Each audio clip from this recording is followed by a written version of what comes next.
Welcome to the P.A.S. Report Weekly Roundup Podcast. The P.A.S. Report provides an honest analysis on the critical issues that matter to you without the biased media filters. Here's your host, Professor Nicholas Giordano. What's up, everyone? Welcome to the P.A.S. Report Podcast. This is your host, Nick Giordano. I got a great episode lined up for you because in this day and age, there's so little that surprises me. However, the one thing that astonishes me is just how dumb some of our officials really are. And I'm not sure dumb's the right word. Maybe they're just lazy. Maybe some are more nefarious than I tend to believe. But week in and week out, so many of the officials seem to have abandoned the Constitution. They've abandoned all core principles. Now, for some of these people, it's the race towards Marxism. But we can't tag every official as a Marxist, let's be honest. Many of them have no idea what Marxism even is. Most of them never even read Karl Marx. They don't know the Communist Manifesto. I can assure you that many of these dotes couldn't define cultural Marxism even if they espouse some of its principles. However, that's no excuse because right now we're in a crisis. We are in a crisis of policies. But more importantly, we are in a crisis where the entire foundation of America is being challenged to its core. In every industry, in every institution. We have the oldest codified constitution in the entire world. And I want you to think about that for a minute. Out of all the countries out there, countries with thousands of years of recorded history, we, the United States, have the oldest codified constitution in the world. Now, Monaco has an older constitution, but it's not codified, and it's Monaco, so who cares? We are one of the youngest nations on this planet. We don't have thousands of years of recorded history together. And our Constitution has been able to endure for the last 236 years. It's remarkable when you absorb that little fact. However, these people don't care about history. They don't care about the institutions. Our Constitution is being challenged right now, and it's largely being challenged because the officials that have sworn, that have taken an oath to uphold it, don't even know what the document says. I swear, before any official gets sworn into office or appointed, they should have to take my citizenship exam. They should have to do my constitutional exercise. And if they fail it, they should be disbarred from ever holding public office. It's getting to the point of absurdity, and that's what I want to talk about in this episode. I want to take a few stories and sound clips to prove my point, that those who are supposed to uphold the system have no idea how the system actually works. They don't understand American government or the Constitution. And unfortunately, it's to our own detriment. Why do we continue to elect these people? Why do we continue to allow them to serve in office? We are seeing institutional corruption of epic proportions. Not corruption of bribes, but corruption of power. And that's far more dangerous. It's very troubling. And I'm going to get to it all. Before I do, make sure you subscribe to the podcast. And if you find the show informative, share it with your family and friends. Don't forget to visit the PAS Report website, pasreport.com. Sign up for the newsletter over there. And jumping right into today, we have so many officials that continue to act as if our Constitution doesn't exist. So many officials that believe they could do whatever the hell they want in office, consequences be damned. Now, I know I keep harping on Carol Crawford from the CDC, who was communicating with Twitter talking about, quote, unapproved opinions, and it's because a bureaucrat should never utter the words unapproved opinions. It is not up to the government to decide what opinions are approved and which ones aren't. This massive push toward censorship and groupthink has infected our entire country, from our academic institutions, K through 12, higher education, to the corporate world, to the politicians, to the appointed officials within the bureaucracy, to the courts. And it's pathetic. It is pathetic. Rather than recognize what led the United States to become the greatest superpower on the face of this earth, rather than understand and live by the principles of limited government, instead, what do? We develop policies that are against our own interests.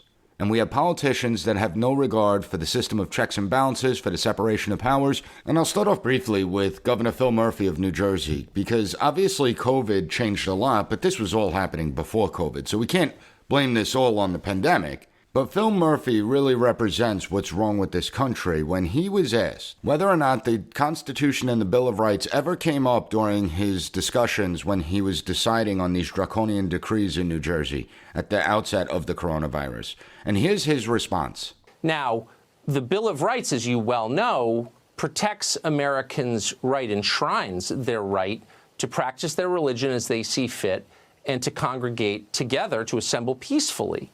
By what authority did you nullify the Bill of Rights in issuing this order? How do you have the power to do that? That's above my pay grade, Tucker. So I wasn't thinking of the Bill of Rights when we did this. We went to first of all, we looked at the data. That response should have served as a wake-up call to every single American that something's not right, and unfortunately he was reelected, and he was reelected barely, but reelected nonetheless. But that should have served as a warning to every single American that here's a guy that upon being sworn into office takes an oath to uphold the Constitution, including the Bill of Rights, stating that he can't talk about the Bill of Rights because it's above his pay grade. Well, let me remind Phil Murphy that anyone can talk about the Bill of Rights. You don't have to be in government office. You don't have to be the President of the United States. You don't have to be in Congress. Any single human being in this country, even outside this country, can talk about the Bill of Rights. And the fact that it didn't even come into consideration when he was pushing all these decrees, it tells you everything you need to know. But I just briefly wanted to touch on that because that was 2 years ago. Now, let's just look at President Biden. Comes out. I will not negotiate with Republicans over the debt ceiling. The debt ceiling is non-negotiable. I want you to think about that for a minute. Because obviously, President Biden has no idea how the system works. For someone that has spent a half century in government services, mooching off the taxpayer dime, being paid for foreign influence, he should know how the system works, one would think. I mean, a half century is a pretty long time. And yet, he states he's not going to negotiate with Republicans. Well, Republicans won the House of Representatives, so he has no choice. He has to negotiate with Republicans. He may not like it. He may not want to, but he's not a king. The House of Representatives is the one that does control the purse strings of the United States. All bills that deal with taxation and finances of the United States originate in the House, and you can't just ignore the House of Representatives. Now, unfortunately, both Republicans and Democrats have just willy-nilly raised the debt ceiling, especially in modern American history, where the debt ceiling's been raised 78 times since 1960, 20 times since 2001. We could go back to the 1940s. The debt ceiling's been raised over 100 times since then. How many times has it decreased? Well, it's decreased about 10 times. All the other times it's been raised, and it hasn't been decreased since 1960. At what point do we say enough is enough? At what point do we start to get the fiscal house in order? A $31.5 trillion debt is unsustainable. The interest on that debt is unsustainable. Yet these idiots in Washington just want to spend more and more money, constantly spending more and more money. They are going to bankrupt the United States. The only way we're going to be able to take care of this is if we start to reduce spending. And I'm not talking about going back to 2019 spending levels. I'm not talking about making moderate, slight cuts in this program or that program. I'm talking about entirely eliminating programs, entirely shutting down agencies. We are not going to be able to begin to even pay back this debt. Understand that in order to bring down our national debt, we have to generate budget surpluses. So we have members of Congress, both Republicans, well, mostly Republicans. Democrats don't even talk about the budget anymore. In fact, when you talk about cutting spending, they go apoplectic. But you have so many Republicans that talk about this idea of a balanced budget in 10 years. They're full of crap. Let's look at this idea of a balanced budget in 10 years. If they actually stuck to their word with this balanced budget in 10 years, it means that we're running deficits in years 1 through 9.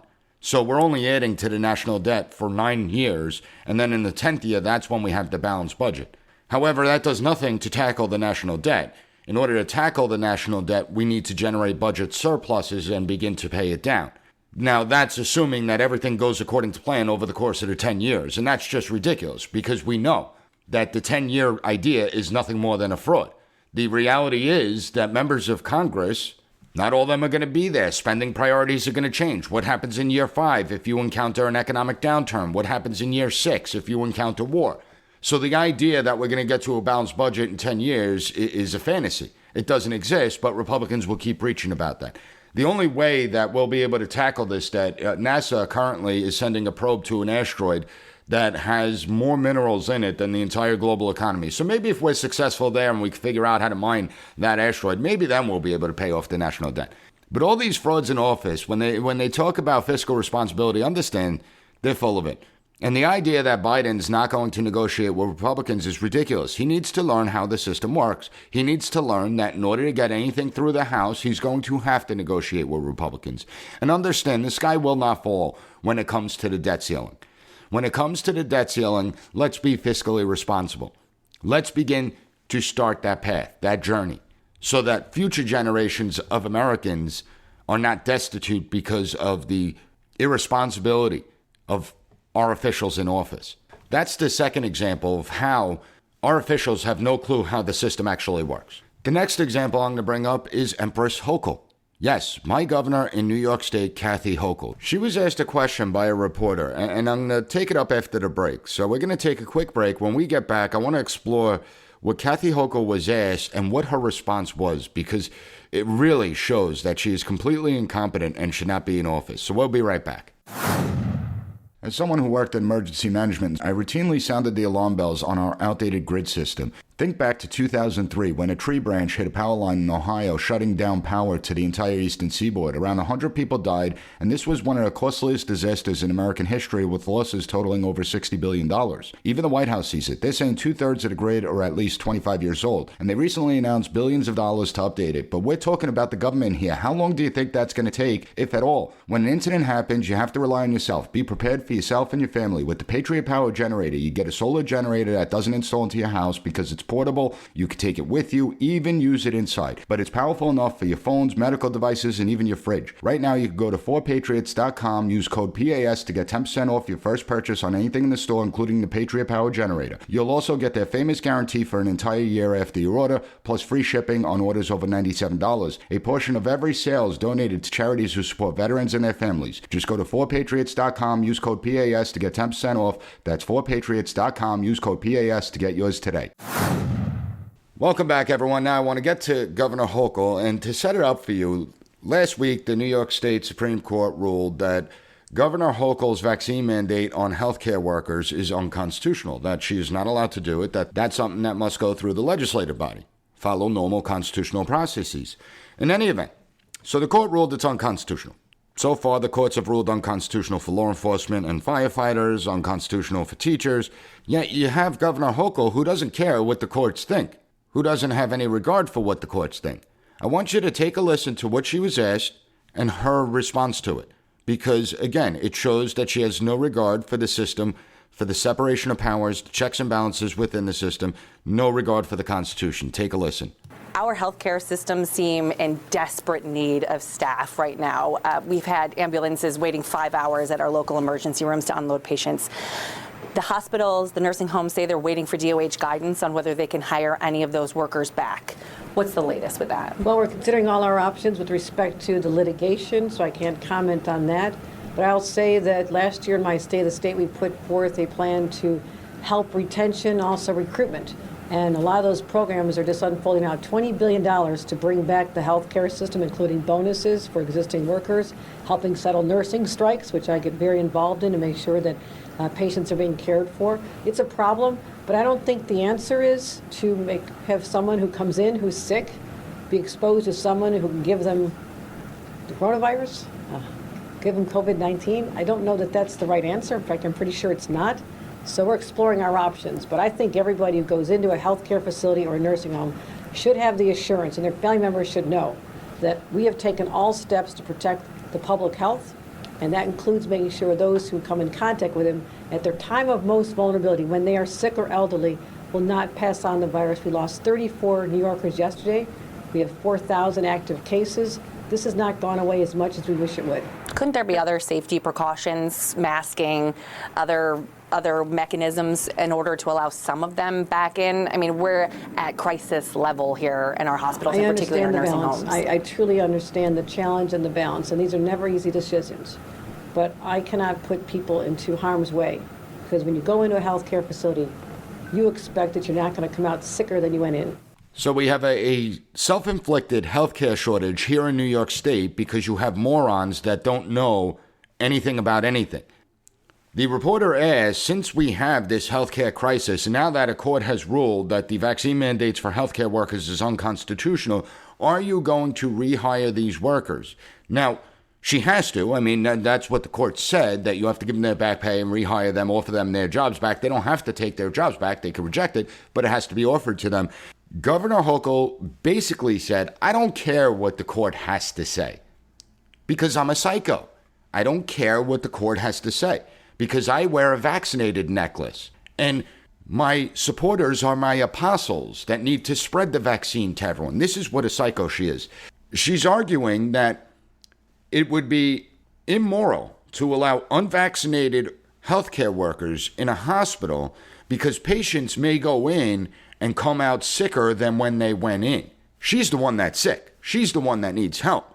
Because I want you to think about this logically. She's stating that because the unvaccinated may spread COVID, that's why they shouldn't be allowed to work in a healthcare setting. Now, I don't care where anyone falls on the vaccine mandates. You know I don't support them. I don't like them. It's unconstitutional. It's authoritarian. It's this brave new world that they wanted to create.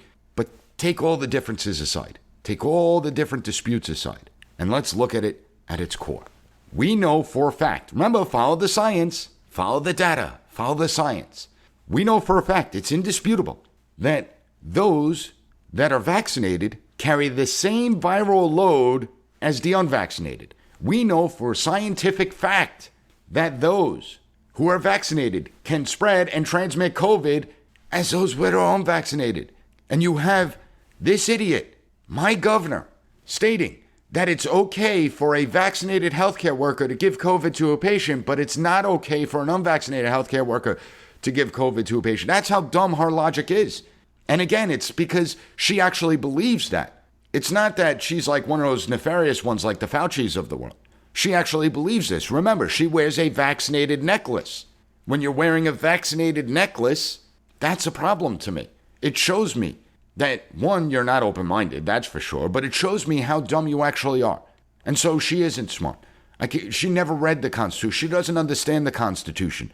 The judicial branch of government has the power of judicial review, where they could rule acts by the legislative body and the executive body unconstitutional. But she doesn't care because she wants to jam it through anyway. And she has no problem destroying livelihoods, no problem hurting the economic health of Americans, of New Yorkers, because they won't comply with the narrow-minded decrees that a court has ruled unconstitutional. She is not fit to serve in public office. That is clear. And her staff should be thoroughly embarrassed by what she said. She is just flat out wrong. But really, when we get to the core of these things, her argument is that if we don't hire unvaccinated healthcare workers, we're going to save lives. That's her argument, that vaccinated healthcare workers shouldn't be allowed to work. We have a shortage right now. How many of those on the front lines are going to be burned out and have to leave the position, creating a bigger shortage? And if our hospitals are understaffed and overworked, how many more people are going to suffer? How many patients going into the hospital are going to suffer because the staff is overworked, because it's underserving the hospital, because diagnoses may be missed, because mistakes may be made? Again, these people don't think through their policies long-term at all, and they don't care. They just want to ram through their ideological beliefs, consequences be damned. Well, look at the consequences of lockdowns. Look at the consequences of school closures. Look at the consequences of government determining what businesses are essential, which ones aren't. Look at the consequences of governments determining when, where, and how you can practice your faith. All these led to catastrophic consequences that are going to be here for years, over a decade. We're going to have to live with the results of the totalitarian decrees. And it's all because these people believe that when it comes to a crisis, the Constitution could get suspended. I told my students at the beginning of the semester, if you could show me where in the Constitution it explicitly states that the Constitution gets suspended in a crisis and only exists when everything's good, when we're in normal times, I'll give you an A for the course and you never have to come back. But that's what these people believe. And again, it's because they don't know the Constitution. And that brings me to my last example. The Senate Judicial Committee was holding hearings on President Biden's judicial nominations. So President gets to appoint judges, and you have the senators that provide advice and consent. Senator Kennedy from Louisiana was questioning one of these people that's being appointed to a federal judgeship. And the interaction between the two was actually breathtaking. It's something that you've never seen before, and it obviously completely disqualified this candidate. We'll see if she gets pushed through anyway. But I want you to take a listen to Senator Kennedy questioning her. Judge, on the far end, tell me what Article 5 of the Constitution does. Article 5 is not coming to mind at the moment. Okay. How about Article 2? Neither is Article 2. Okay. Do you know what purposivism is? In my 12 years as an assistant attorney general and my 9 years serving as a judge, I was not faced with that precise question. We are the highest trial court in Washington state, so I'm frequently faced with issues that I'm not familiar with, and I thoroughly review the law, research, and apply the law to the facts presented to me. Well, you're going to be faced with it if you're confirmed. I can assure you of that. To me, that's astonishing. Astonishing. Here is someone that's a judge that's going to be sitting potentially on a federal bench, and she has no idea what Article 5 of the Constitution says or Article 2 of the Constitution says. This is not a layperson. This is someone that's supposed to be steeped in constitutional issues. And our Constitution is not that complicated, let's be honest here. Our Constitution consists of 7 articles. Article 1, the legislative branch. Article 2, the executive branch. You would think she would know that. If she's a federal judge, she's going to be ruling on legislative and executive issues. The power of the court comes from judicial review. Article 3 is the judicial branch. He should have asked her about Article 3. Imagine, I'd have no idea what Article 3 is either. Article 4, the states. Article 5, the amending process. Article 6, the supremacy clause. Article 7, the Constitution's ratified. This is something that she should have known. The fact that she didn't know is absolutely terrifying. Because how many other federal judges slipped through the cracks, got on the federal bench, and have no idea what the Constitution really says? It reminds me of when Benjamin Franklin left the Constitutional Convention and he was asked, what type of government have you given us? And he says, a republic if you can keep it. If you can keep it. And I think about that. Because living in this country, I was born in 1980. And I lived through pretty good times. We haven't had any major challenges, obviously 9/11 being the biggest challenge, but things have been pretty good in the United States. And you get lulled into this sense of security that what you've read about in history will never happen here in the United States. Our country can't possibly fall. Our Constitution can't possibly fail. Our leaders won't betray us, and sure enough, they have. Because what we have now isn't working. What we have now is a bunch of leaders in office, and I wouldn't even call them leaders, they're actually officials, both elected and appointed, that think who the hell they are, and consequences be damned. They don't care about how they spend your money. They don't care about checks and balances. They don't care about the separation of powers. What they want is power for themselves. It becomes more and more evident every single day. We have let our guard down in the United States, and the sad part is these people constantly get reelected. I mean, Lori Lightfoot's going to be going for reelection this year. Lori Lightfoot of Chicago, the worst mayor throughout the entirety of the United States, that all she does is blame everyone else as if Chicago's problems just started. And yet she'll probably be reelected. And the reason she'll be reelected, just like all these other boneheads in office, is because we have abdicated our responsibility. We have abdicated our responsibility to hold this government accountable, hold the officials accountable, to adhere to principles of limited government, and to stop looking for government to solve every single problem when they've proven time and time again they can't solve problems. Yet we keep on empowering them in all aspects of our life.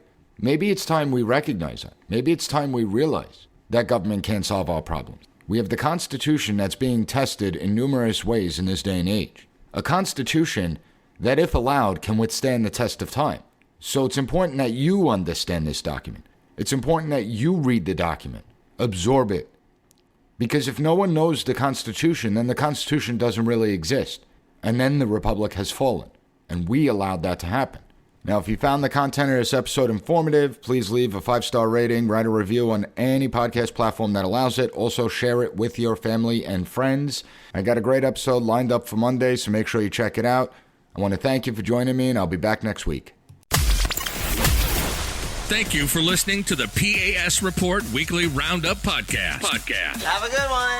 Bye. Be sure to rate, share, and subscribe to the podcast so you'll never miss an episode. Also, visit PASreport.com and follow us on Twitter at PAS Report.